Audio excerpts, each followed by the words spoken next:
Ladies and gentlemen, the following podcast is set for one episode. Your host from Columbus, Ohio, is Michael Kirk. Welcome to the Outlaw Mudcast. Hello and welcome to the Outlaw Mudcast, your digital audio dirt sheet for all things Supershow. Earlier today, and you may have seen this posted on the SRG Supershow discussion group, I received a video from a source close to the top SRG brass that I posted on the discussion group. A video just over 90 seconds long, about a minute 39, I believe. I'm going to go ahead and play the audio for you now. I've cleaned it up as best I can. There is a lot of background noise. And then, once that's finished, I'll describe to you what happened.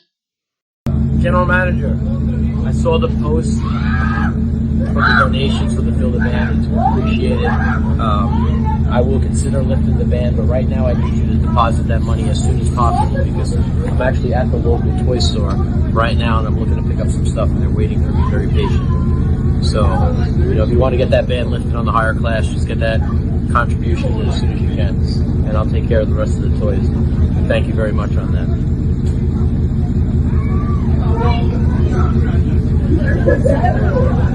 Alright, I just got it. Perfect. Thank you, Mr. Blake. Hey! Long time no see. Coming to the toy store, I heard this is the place to go. Oh, the toy store? Yeah, hold on.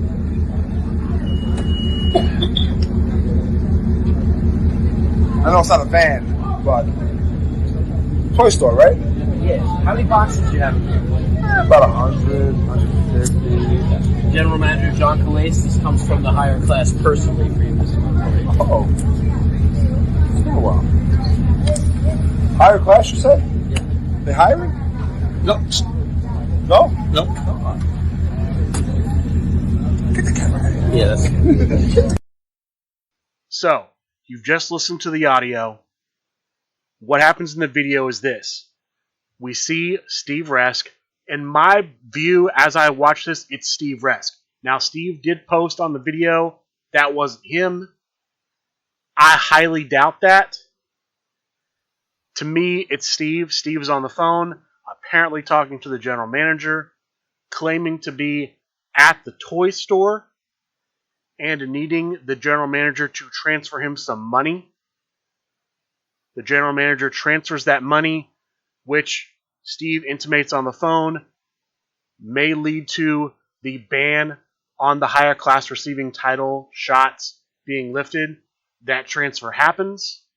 We then see Steve is not at the toy store. He's in a parking lot with TJ Marconi. TJ Marconi receives what appears to be a stack of cash, money, U.S. tender, a nice stack of bills. He opens up, that is to say TJ Marconi opens up his vehicle. There is a large plastic tub in the back claiming to be 100 or more of something. We don't know what. And then the rest of the audio plays out as you hear it. What does this mean? I don't know. I don't know if this is some sort of... I have no idea what kind of malfeasance is going on in this video, but we are currently looking into it, and I will give you more on this as it develops. But right now, it looks like there's some sort of, I don't know, some sort of, money changing hands. What kind of scandal could this be? I don't know. But I just wanted to show that to you because that is breaking news as of today. Outside of that, the next big story I think I'll talk about is PAX Unplugged. As I'm recording this, we're less than 7 days away from PAX Unplugged. It is December 5th, Sunday, December 10th, Friday will be the start of PAX Unplugged 2021. As of right now, there is only one ticketed event. That is Friday night. There's nothing for Saturday because Winter Wars Rumble 2 will be happening on Saturday. Tickets are still available. It is right now the only place where they are guaranteeing the New South Pro Wrestling box sets. That, and then also apparently they will try to have box sets for sale at the next New South Pro Wrestling event, which is the weekend of the 18th in Alabama. They will make the box sets available for sale on the website. However, what they have said is that's going to be almost like a pre-release type of method where you put in for it because they are not guaranteeing product on hand. Product is going to primarily go to the 2 New South Pro Wrestling events. And then I'm assuming there's either going to be another print run to fill additional box orders. Maybe there'll be enough left over from the 2 events to fulfill those box orders. We'll just have to see. But right now, if you're not going to be attending either of those events live, your only shot at getting the box set is at a future date. Other new releases that may be happening at PAX Unplugged, there's going to be daily promos with the PAX Unplugged logo on them. I don't know what they are. I would assume or guess they're going to be the Knock Down the Pineapple, Knock Down the Trash Can, Knock Down the Sledgehammer series. I believe that's the only series in the Weapon series that has not been released yet. I could be wrong. They have not said that, but I suspect that's what it will be. Other things we may see at PAX Unplugged, a new Alt-Art D2 Tornado Tag, the D2 and the Ring, I believe it's Ring Leader and not Ring Master, Ring Leader Tornado Tag Team. I don't know if it's a full set or just the competitor. There's going to be apparently 5 different Alt-Art sets coming out. And again, I'm not sure if those are full sets or just the competitors. And then maybe other things. They have not announced anything because they want to wait and see if they actually have it in hand. But that's where we are at PAX Unplugged. There will be some new releases. And then there's just the one official event. There may be some ongoing events. A tag team event, for example. There's supposed to be a defense of the Underworld Championship there. Maybe others. But that's the news right now for PAX Unplugged coming up in less than a week. For other new releases, they've announced that toward the end of the month, we'll see Dragon Con promos that weren't available during Dragon Con hit the site. These will be branded promos, meaning they'll have the logo on them. That's in addition to the Katy Kitty, Pop Goes Goth, and the Halloween alternate art sets that are going to be coming out toward the end of the month. The Kickstarter comics promos are all still on track to be printed and ship out this month. We may also see some new foil runs coming up. We may see some Ikuzo single cards coming up. We'll just have to see. Also, for people who are getting things created, if you have something in the pipeline for this year, the deadline for content creation forums is New Year's Eve. So if you have not sent your art samples in for your competitor or card art or anything like that, send it in as soon as possible. They will expire at the end of the year. Since I mentioned the Underworld Championship is going to be defended at PAX Unplugged and possibly other championships as well, I've heard that the tag team champions will be there, but I have not seen any announcements confirming that. There have been announcements about a match card the following week, the 19th, which will be 2 weeks from today. The 5th, Sunday, there's going to be 2 matches on a match card for the 19th. Announced so far, possibly more, but 2 so far. The Cookies Fortunate Triad match. Yasmin versus Practicite versus James Booker. Yasmin winning the Gen Con World Heavyweight Tournament. Practicite Jeremy Steigerwald winning the Origins World Heavyweight Tournament. And James Booker winning the Cookies Fortune Singles Tournament. That's the first match. The second match announced for the card, the LFF World Heavyweight Championship. Kirk Polka will be putting the belt on the line against a Nealon. We do not know who that Nealon will be Could be Matt Nealon, could be Neil Nealon, could be Ryan Nealon, could be Mark Nealon, could be some other Nealon completely off the radar. That will happen at some point. We're still waiting to see who Kurt Polka will face. Apparently, it will not be announced until the actual match is about to kick off. Maybe it gets announced sooner, but that's where we are right now. And actually, slight correction, I am seeing it reported that the LFF Tag Team Championship will be defended at PAX Unplugged. Look for that this upcoming weekend as well. Other championship news, there will be a match soon for the LFF Tri-State Championship. Wrench Monkey is going to be defending against Diabolique Eric Goodhart, who earned that shot based off his performance at Marktoberfest. If Wrench Monkey Ryan McMullen wins, his next offense will be a birdcage match. We'll have to see if that happens. If it does, I will go into more detail about it. Not sure when that match is going to be taking place, but that's in the works. And then just some updates on some tournaments and things going on. We are still in Phase 1, I believe, of Faction Wars 3. The deadline for all of the players to complete their matches is Sunday, December 12th. They have to be completed by then, so look for news on that in the next couple weeks. The Rising Star Tournament has reached the cutoff for the top 16. 10 players made it in automatically. The remaining 12 will fight it out for the last 6 spots in the top 16. The players that made it into the top 16 are the Corrugated Cardboard Villain, Brian Lee, Swaggy D, Juan Besa, Chris Oakpitch, Cheshire, The Great Outdoors, Rob Britt, Wrench Monkey, and The Wiser Wizard. Here are the remaining 12 players. I'm going to give them to you in order of matchup. So, Rinrin Same and Jack Norris will square off for one of the remaining 6 spots. Joel Williams and Vicious Vic Vandal will square off for one of the remaining 6 spots. Mike Prestars and Christina Irwin will face off for a spot.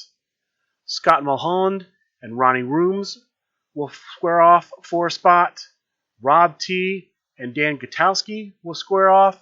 And Ron Howe and the Oracle will square off. 6 of those 12 people will join the first 10 in the round of 16. It is a tables match round for those 12 players. They are able to change their decks. You can change your decks every round in the Rising Stars tournament. And then, finally, before we talk about the past tournaments from this week, we have the 2021 Create a Competitor competition kicking off soon. When PAX Unplugged has concluded, so that's December 12th, that week, I'm going to guess December 15th is the Wednesday. They usually kick off on Wednesday. We will see the first match of the first round of the 2021 CCC. Nothing's been announced yet about who's in it. Maybe that'll come out between now and my next show. But the 2021 CCC is, at this point, less than 2 weeks away. I have a competitor in the CCC, JAC. I'm hoping, if you're looking for someone to vote for, that you consider voting for JAC. I promise that I will cut promos and do things to put on a good show as long as JAC is in the contest. Let's start talking about the tournaments. So, Monday Night Proving Ground, normally run by Simon Strauss. Instead, this week, it's run by Brian Sutton, the Norseman. The Norseman decides to put on this tournament using the Norseman's boat race stipulation. Here's how the stipulation worked. All of the matches were no disqualification and no count-out matches. When a player's deck would become empty, when they would have no cards in their deck, they would randomly bury their discard pile. When a finish is stopped, the crowd meter increases by 1. If you roll your printed 5 skill, you draw 1 card. Those were the stipulations in the Norseman's Boat race. From what I understand, matches progressed to crowd meter 5 very quickly under the stipulation. The top 3 players in this week's Proving Ground ended up being in 3rd place, playing as X-Royce, Chris Pate. In 2nd place, playing as the Mark, Jeff Bravo, Nick Baxter, and the winner, playing as Luna Hallows, the Wrench Monkey, Ryan McMullen. Congratulations to these players who are finishing so high in the tournament. The other tournament from this week, Thursday night, Chibi's Seat of Power returns. These are going to run for 8 weeks, like his last Seat of Power tournaments. And then the winners, the top 8 from these, will face off in something. Not 100% how that's going to work. This was week 1 of season 2 of Chibi's Seat of Power. There were 21 players, divided up into 4 groups. The top 2 from each group advanced. In the top 8, all of the matches were played using the tables stipulation. In the semifinals, all of the matches were played using the Beast Unchained stipulation. And in the finals match, as well as the 3rd place match, the Ring of Fire stipulation was used. In 4th place, playing as Amazing Red, L Super Jim Bray. In 3rd place, playing as Danny Limelight, Tom Bomb Tim. The finalists were Matt Nealon as John Press 1P and Hold the Line Harry as Mila Mai. The winner, Hold the Line Harry using Mila Mai. Congratulations to him. I believe if the format follows the same format as last time, both Hold the Line Harry and Matt Nealon make the cut. I may be wrong on that. Hold the Line Harry, though, definitely will move on to whatever the future of the Chibi's Seat of Power tournaments will be. I haven't mentioned this either. I should probably mention this now. There is an ongoing thing in the dojo where for the next few weeks, and they've already done a couple weeks of this, there will be 2 players in the dojo, each representing a faction. Whichever of those 2 players does the best wins a spot for their faction in a tournament for, I believe, a shot at the United States Championship. I believe they've already done 2 weeks of this, and they'll do another 6. I have not been following this too closely. I will probably give you more once it's all done. The way it works is these 2 players are in the dojo facing against the crowd, and then whichever player has the best record at the end of the dojo for Tuesday night, they earn their faction a spot in the tournament. Now, as far as upcoming events for Supershow Play, there's nothing currently listed on supershowthegame.com. I'd expect there to be Proving Grounds tomorrow night, Monday night. I'd expect another Chibi's Seat of Power tournament. Again, Dojo Tuesday night. I was just talking about the Dojo. Look for Dojo Tuesday night. There are a couple of events posted on the event section of the SRG Super Show discussion group on Facebook. For the 18th of December, 1 p.m., the 2nd annual Fort Wayne Slam Down and Birthday Bash. For 1 p.m. on December 19th, the Delco Wrestling Alliance Birthday Bash. If you're interested in either of those, check those out. The Saturday event is located in Fort Wayne, Indiana. The Sunday event is at Alternate Universes in Ridley, Pennsylvania. The details are listed there. Feel free to check those out. With that, that's going to do it for this week's episode of the Outlaw Mudcast. I'd like to thank all of you for listening, and a good day.